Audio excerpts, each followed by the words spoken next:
Desde ahora y hasta las 20. Es momento de Animate. Un espacio para escuchar, charlar, crecer y sobre todo, para dejar atrás lo que nos detiene. Con la conducción de Aldo Gamba.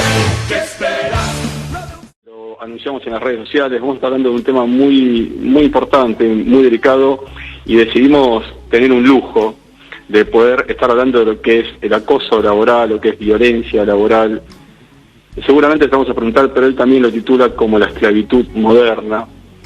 Y nosotros lo llamamos muchas veces hoy con el término de moving. Para hablar de esto tenemos que realmente ser prudentes. Hay muchas personas que lo van a empezar a escribir. Si estás escuchando, vamos a dar algunas preguntas que son disparadores para entender si vos estás atravesando una situación, tanto ahora en pandemia como antes de que ocurriese este evento de la pandemia, un hecho de violencia laboral a una situación de acoso laboral. Pero para eso, y como dije, tenemos el lujo de estar conversando con Javier Barraza. Él es doctor en Derecho por la Universidad de Buenos Aires, tiene un máster en Derecho Administrativo de la Escuela de Cuerpos de Abogados del Estado y máster en Administración, Derecho y Economía de los Servicios Públicos, título otorgado por la Universidad de París. Fue también conjuez en lo contencioso administrativo federal de la capital de Buenos Aires hasta el año 2013. Ha sido postulado por la legislatura de la Ciudad Autónoma de Buenos Aires para el cargo de defensor del pueblo en dos oportunidades, 2013 y 2005, y actualmente es defensor oficial del Foro Contencioso Administrativo y Tributario de la Ciudad Autónoma de Buenos Aires. Como lo dije, es un lujo, ya lo tenemos en línea, el doctor Javier Barraza. Aldo Gamba te saluda. ¿Cómo estás, Javier? ¿Qué tal? Buenas tardes, gracias por invitarme y un honor poder estar con ustedes tratando este tema que veo que le interesa mucho. Javier, el lujo y el placer es nuestro de estar conversando con vos. Cuando hicimos lo que es la preproducción de este programa, empezamos a investigar bastante, pero también a hablar con muchas personas de diferentes ámbitos que trabajan, digamos, en organismos públicos o privados. Y fue tremendo cuando empezamos a recibir comentarios de situaciones vividas, que empezamos a tratar de darles un encuadre, de poder tipificarlas. Entonces yo quiero empezar consultándote si cuando nosotros nos referimos al mobbing, este término moderno que yo digo para cuando hablamos de acoso o de acciones tortuosas en el ámbito laboral, tiene el mismo alcance que el término de violencia laboral. ¿Es lo mismo acoso que violencia laboral? No, no es lo mismo. De hecho, el término mobbing quiere decir acosar u hostigar, pero en el caso de la problemática en el ámbito laboral es mucho más que un acoso. En mi caso yo lo he denominado a esto torturas psicológicas en el ámbito de trabajo. La violencia, bueno, es un concepto omnicomprensivo, pero lo que sufre la gente en los ámbitos laborales, por jefes siniestros, por jefes inmorales, o por compañeros también que ejercen violencia, lo que sufre la gente es torturas psicológicas en el ámbito de trabajo. Lo que ocurre es que el término mobbing, cuando se popularizó en la década del 90 por Lehmann, un psiquiatra alemán nacionalizado sueco, él cuando presenta la problemática en un congreso de Hamburgo en 1990, él no tenía un término para reflejar la violencia que él había observado en los ámbitos laborales. Entonces tomó de los conceptos de Lorenz el término mobbing, pero él no sabía cómo denominar a esa violencia que surge en los ámbitos laborales. En mi caso, yo creo que estamos en presencia no de mobbing, sino de torturas psicológicas en el ámbito de trabajo. Fíjense que, por ejemplo, la violencia en el ámbito escolar no se denomina mobbing, se denomina bullying. Pero originariamente Olbus, cuando estudia la problemática en la década del 70, originariamente denominó la violencia escolar también mobbing, pero rápidamente se dieron cuenta que ese concepto era insuficiente y pasaron al término bullying. Ahora, entendiendo, digamos, como que estamos en un nivel superior, ya no estamos hablando de acoso, estamos hablando de acciones tortuosas, torturas, sí. Estamos hablando de... Sí. Yo titulé, no sé si llegaste a escucharlo, Javier, pero titulé el tema de la esclavitud moderna, porque en un punto y esto es lo que nos contaban hoy, en situaciones que realmente nos ponían muy mal, cuando se segrega a la persona, ¿no?, en un ámbito laboral, y esto te lo quiero preguntar también, cuando hablamos de acoso laboral tiene que haber una manifestación que sostenga en el tiempo de un tipo de actitud, ya sea de un superior o un par o alguien puede ser inferior, no importa, pero que sea sostenido en el tiempo esa acción de hostigamiento y de acoso. Y automáticamente lo que nos comentaban hoy es que lo más común es que se segrega a la persona. La persona se rompe en todas esas redes de comunicación dentro del ámbito laboral y esa persona empieza a perder su autoestima, empieza a sentirse afectada física y psicológicamente y empieza a sentirse hasta culpable de lo que le está ocurriendo. Sí, es lo que ocurre. Lo que pasa es que la violencia laboral o las torturas psicológicas, la nota central es el corte de las redes de comunicación. El insulto es también violencia laboral, cuando un jefe me descalifica, cuando un jefe no me habla, cuando un jefe me hipervigila, cuando un jefe tiene un trato desigualitario, esas son todas indicios de torturas psicológicas en el ámbito de trabajo. Pero concretamente, las torturas psicológicas o mobbing, como se le llama popularmente, es concretamente el corte de las redes de comunicación. Desde el momento en que yo no me entero, no me saludan y me segregan, a partir de ese momento estoy sufriendo torturas psicológicas en el ámbito de trabajo. Es el corte de las redes de comunicación. A partir de ese momento la gente tiene que saber que está sufriendo violencia laboral. Qué difícil, Javier, porque en las diferentes empresas, tanto del ámbito público como privado, hay una cuestión de una microcultura, ¿no? Hay una cultura establecida dentro de la organización en donde empiezan a haber preconceptos, cosas que se van tomando como válidas, ¿no? Y muchas de ellas tienen que ver con esta segregación que hablábamos antes. Una persona que está aislada, seguramente este es un vago, seguramente algo habrá hecho, seguramente es una persona que tiene mal carácter.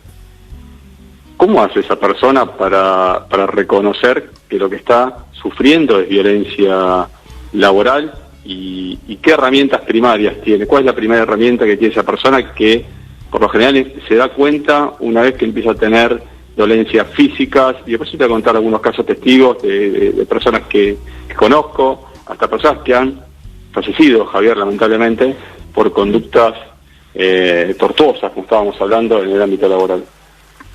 La gente se suicida por ámbitos laborales tortuosos, pero concretamente el problema que se plantea con el mobbing o con las torturas psicológicas es que es un fenómeno sigiloso, secreto, no hablado, por un lado, y por otra parte la víctima no percibe que está siendo víctima de violencia laboral y se da cuenta cuando está gravemente enfermo. Este es uno de los grandes dramas de este fenómeno. Primero porque es un fenómeno secreto, no hablado y sigiloso.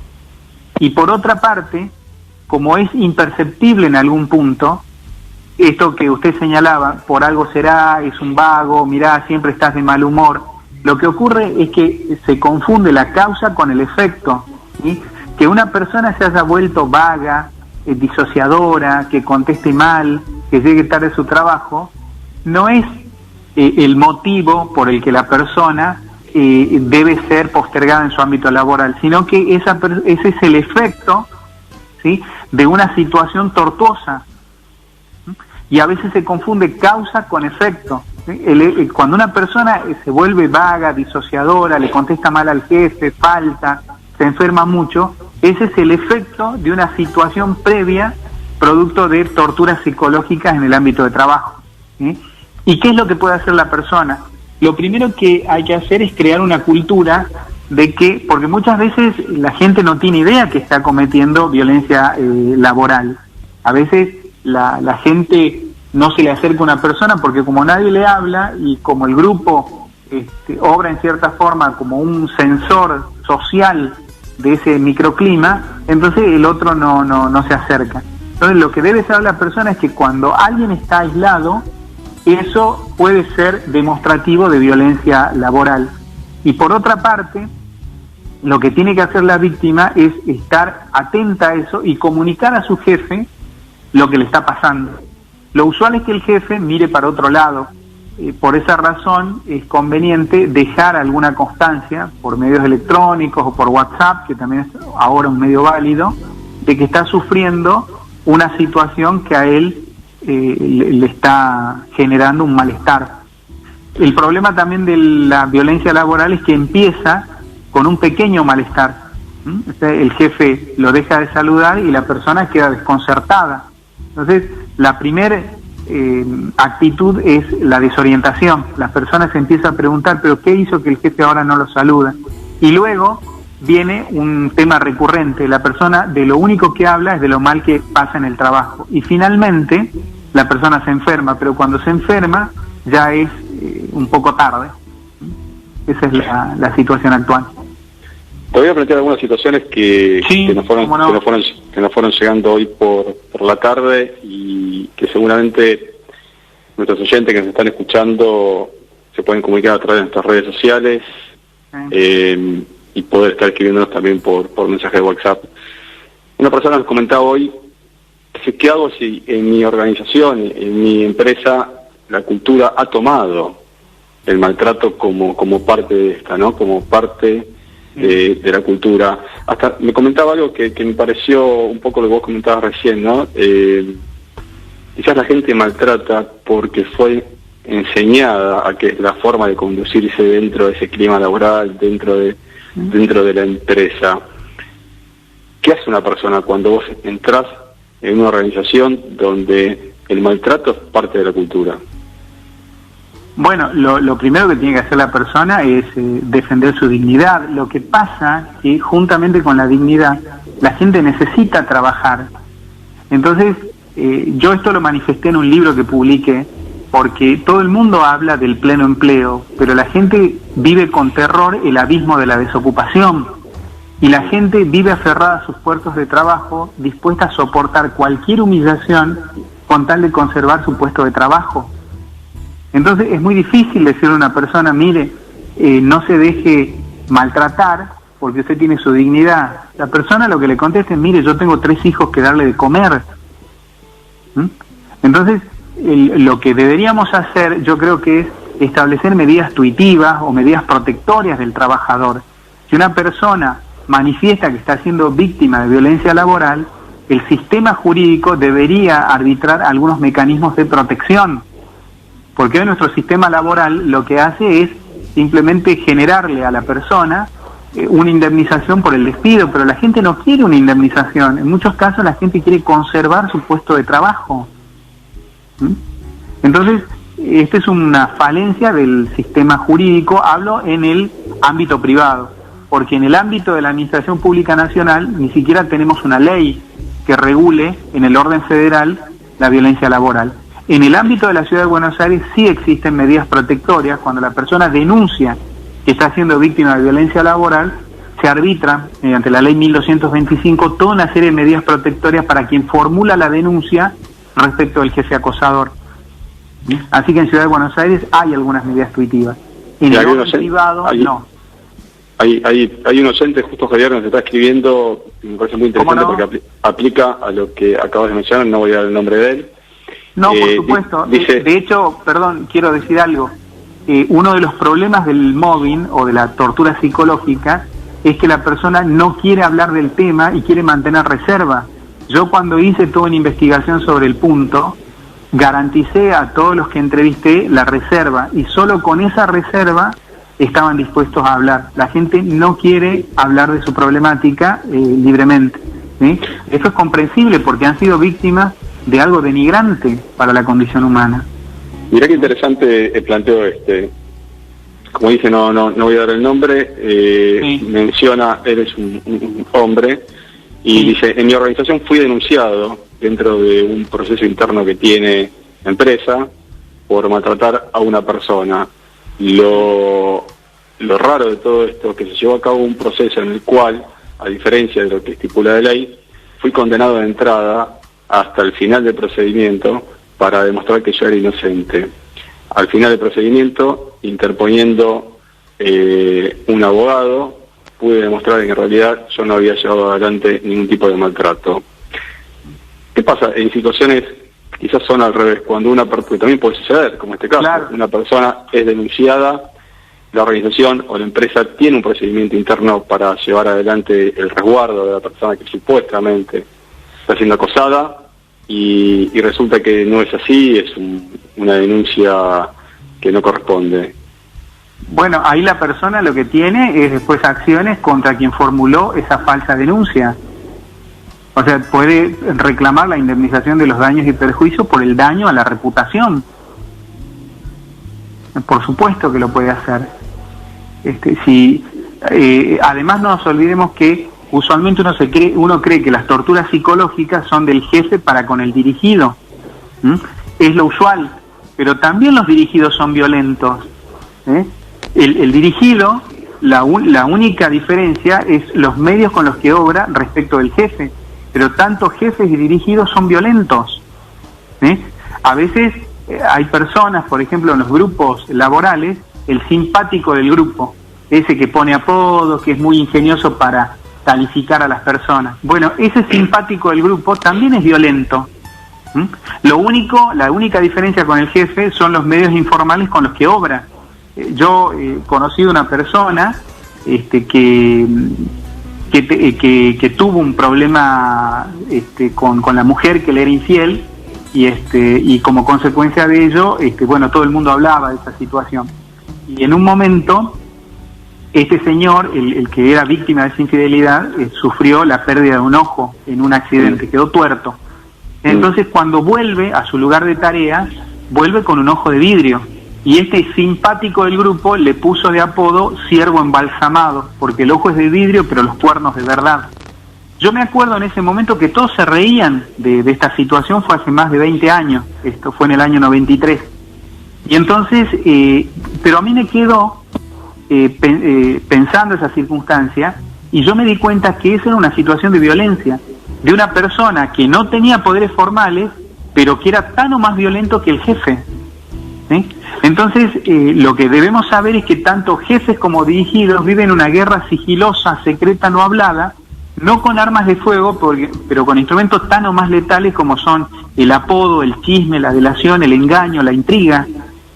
Entonces, en este caso, este jefe fue víctima también de una situación de violencia laboral, un daño a su reputación. Te voy a dejar... Él podría accionar. Te voy a dejar 2 o 3 preguntas antes de irnos a la pausa, ¿Cómo no? Pero te pido que no me las respondas, sí, cuando volvemos. Perfecto. Una de ellas es, ¿qué pasa cuando en una empresa, por ejemplo, no hay el resguardo de un gremio, de un sindicato, y la persona que es víctima de esta violencia laboral, la verdad que no tiene herramientas dentro de la empresa para poder tener esta contención que necesita? La segunda es, ¿qué pasa cuando la persona tiene un daño físico? Cuando tiene un daño físico, que realmente le cuesta mucho después llevar adelante la acción probatoria de que ese daño físico es consecuencia de esta violencia laboral que recibió. Son preguntas que nos fueron escribiendo. Nosotros vamos a una pausa y cuando volvemos continuamos hablando con el doctor Javier Barraza, y un placer como siempre, Javier. Ya volvemos. Bueno, muchas gracias.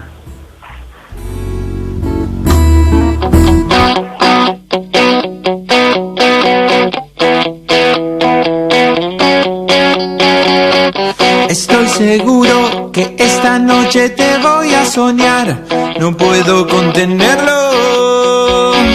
Estoy ardiendo y tu cuerpo me quiere incinerar a fuego lento. Quiero despertar junto a vos, desnudar tu balcón y en tu boca deshacerme. Y pronto llegará septiembre.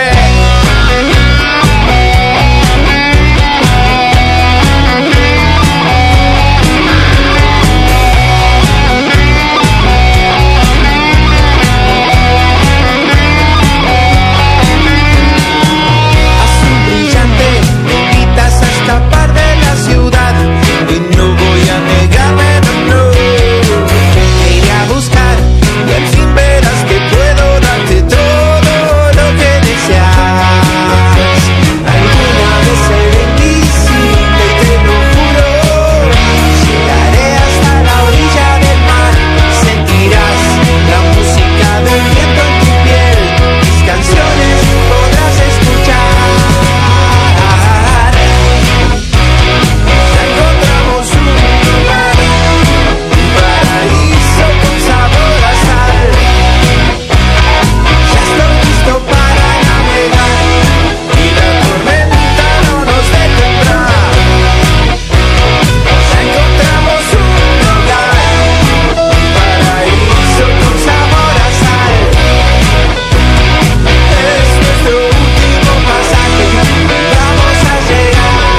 personajes que ya conoces bajo otra luz están en Animate. No te vayas.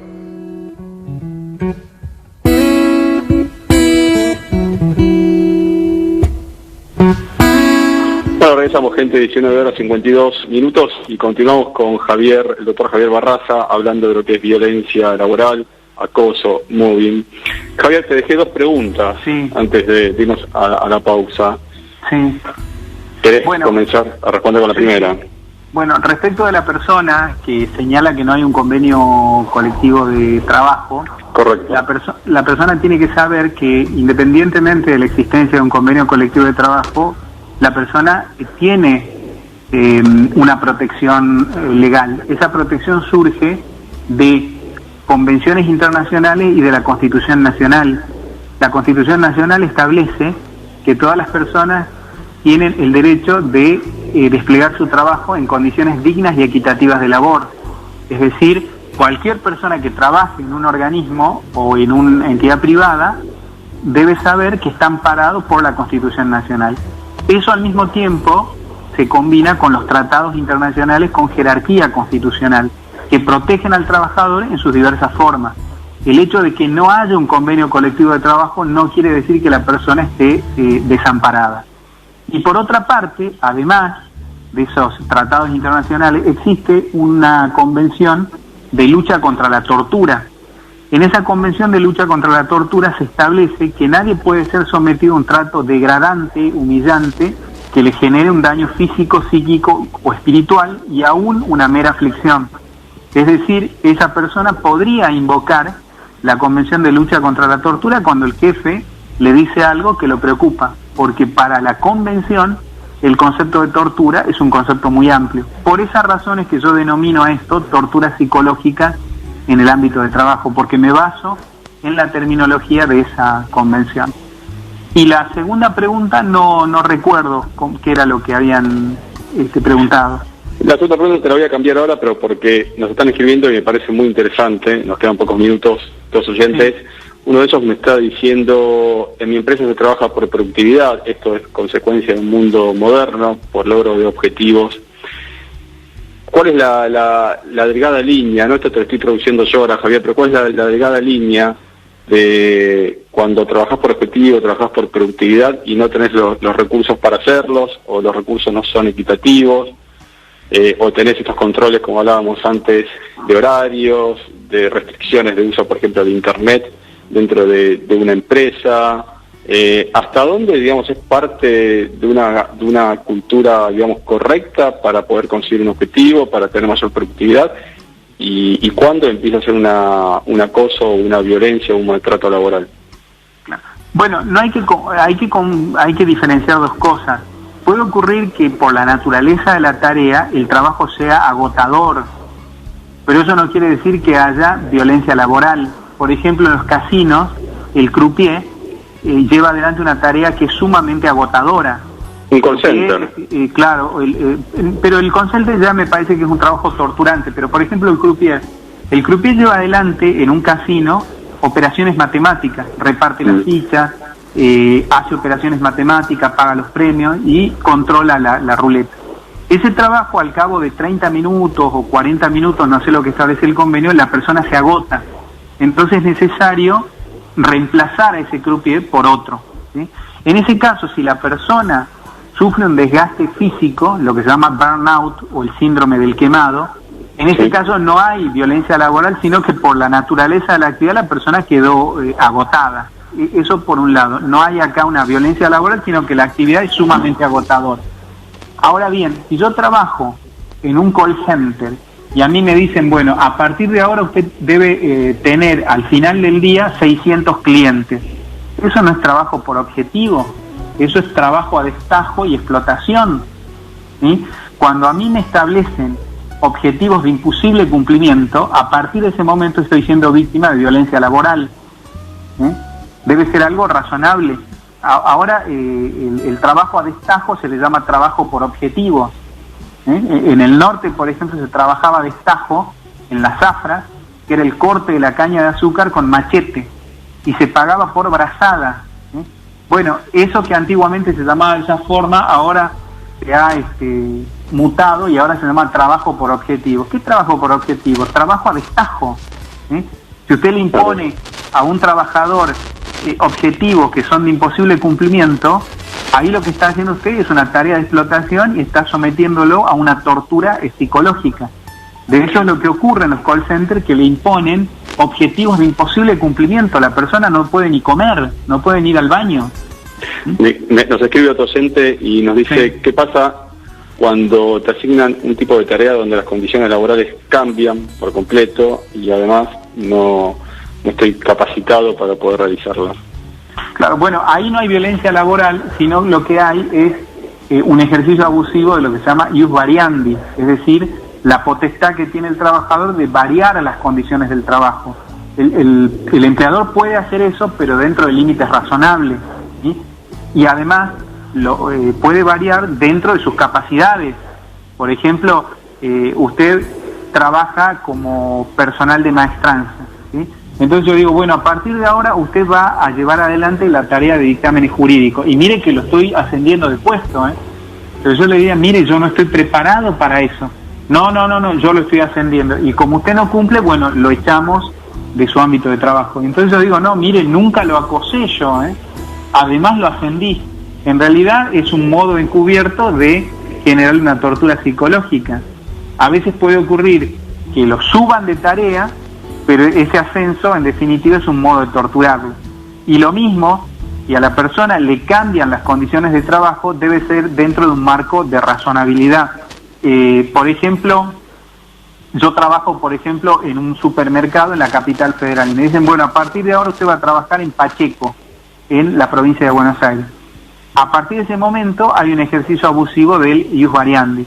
Usted lo que puede hacer es decir, no, mantenga las condiciones de trabajo o si no, bueno, me tendrá que indemnizar, pero eso es un ejercicio abusivo. El empleador puede variar las condiciones, pero dentro de límites razonables. No puede, por ejemplo, alterar su vida familiar. Imagínese que usted trabajaba a mitad de cuadra del lugar, usted llevaba a su hijito enfrente y de ahí pasaba, y ahora tiene que dejar a su hijo 2 horas antes en el colegio para llegar, viajar 2 horas y llegar a su puesto de trabajo. Eso, Javier, en un minuto, pues ya nos tenemos que ir. Sí. ¿Cuál es la doctrina y jurisprudencia que hoy puede contener a la persona que sufre, como estamos diciendo, maltrato o acoso o violencia laboral? ¿Cuáles son los fallos que han guiado este pensamiento? Sí, bueno, los casos más importantes han sido Dufay, que fue el primer caso del Tribunal Superior de Río Negro. Después está el caso de Mónica Beira, donde se sienta la solidaridad de empleadores y trabajadores que ejercen violencia laboral. Y yo diría, otro caso más, Herrán Vargas, que es otro caso emblemático dentro de la jurisprudencia del fuero laboral. Hay muchos más, hay 200 fallos más o menos, pero creo que esos 3 han guiado la jurisprudencia. Javier, como siempre, es un lujo que nos estamos dando a nosotros. Estamos conversando con el doctor Javier Barraza de lo que tiene que ver mobbing, acoso, violencia laboral. Yo te quiero proponer al aire y comprometerte, no lo hemos hablado todavía, pero me imagino que no vas a tener problemas, de tener una nueva salida en otro programa para hablar. ¿Sabes qué me interesa lo que dijiste al inicio, de lo que es la violencia escolar? Me parece que es un tema muy interesante, que también hay mucho para conocer y para que la gente pueda entender cuáles son sus herramientas. Por supuesto, sí, quedamos comprometidos, por supuesto. Para mí es un honor que ustedes me inviten y un gusto poder hablar con ustedes. Javier, te agradezco como siempre tu amabilidad, por todo el conocimiento y todo lo que nos has brindado en esta salida, en este programa, y nos comprometemos para otro, para hablar de este nuevo capítulo de que tiene que ver la violencia escolar. Muchas gracias, Javier. No, al contrario, gracias a usted por invitarme y estamos en contacto. Gracias, hasta luego. Gracias.